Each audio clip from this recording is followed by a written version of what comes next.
Welcome to the Insight Lab. I'm Ethan. And I'm Lila. Here, we dive into meaningful conversations about growth, mindset, and intentional living. Together, we explore ideas that spark change and uncover practical insights to help you thrive. So grab a cup of coffee, settle in, and let's start this journey of discovery together. Hey everyone, tonight we're diving into a timeless journey through poetry and a bit of self-reflection. Our book focus is 14 poets, and it's going to be an enlightening ride. Absolutely. And we're tapping into Huang Xiaodan's unique perspective. This isn't just about the beauty of ancient poetry. It's about what these poems reveal about life and our own psyche.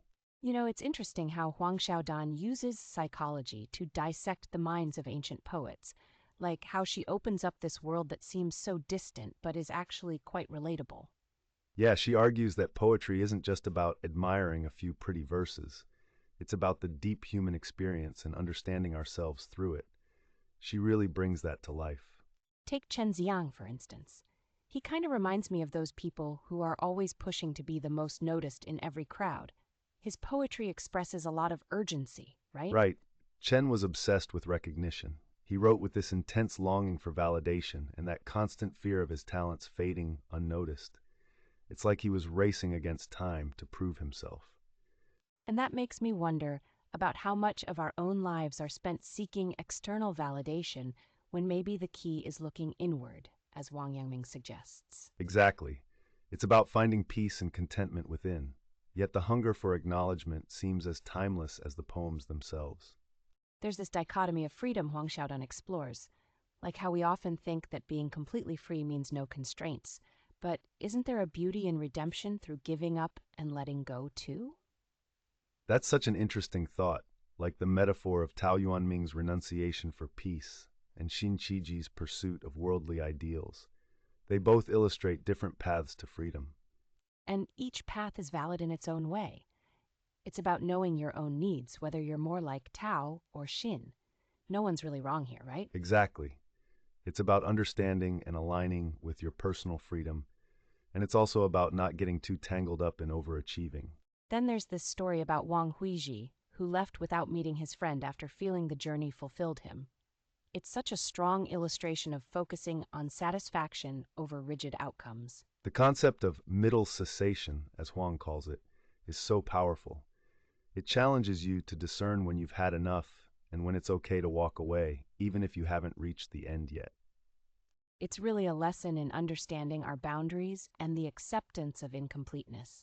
Sometimes the act itself is the fulfillment, not the conclusion. And tying it back to everyday life, like these family occasions where everyone gathers, often it's more about the moment than the ceremony itself. Yeah, it seems ceremonies offer space for human connection rather than the specifics of the occasion. Funny how through such gatherings, real feelings are so personal and seldom truly shared. I've noticed how we all tend to retreat to our own thoughts amidst company, highlighting that true empathy is rare. Our shared experiences are less about the event and more about individual perception. Huang touches upon how the unexpected beauty lies in the restraint, doesn't it? In what's left unfinished or unsaid. That's where she brings in the metaphor of the unchosen paths, just like Frost's famous lines, and how each choice closes off other options but offers its unique journey. And that kind of ties into how life isn't about regretting what wasn't chosen, but embracing the path we did take. Right, because every road taken or left is a step in personal growth. It's in reconciliation with our decisions that we find peace. And Huang Xiaodan wraps up these ponderings beautifully, like inviting us to a dance with our own narrative of life. Indeed. It's a reminder that life's richness comes from both chaos and tranquility, and we must embrace both to live fully. So true. Here's to choosing our paths, with the courage to pause when needed, and the peace that comes with acceptance. Couldn't have said it better. Here's to living serenely and passionately, making every heartbeat count without regrets. Thanks for joining us on this reflective journey through 14 poets. Here's hoping you embark on your path with joy and depth. And as always, peace and poetry to you all. Until next time, keep pondering and keep reading.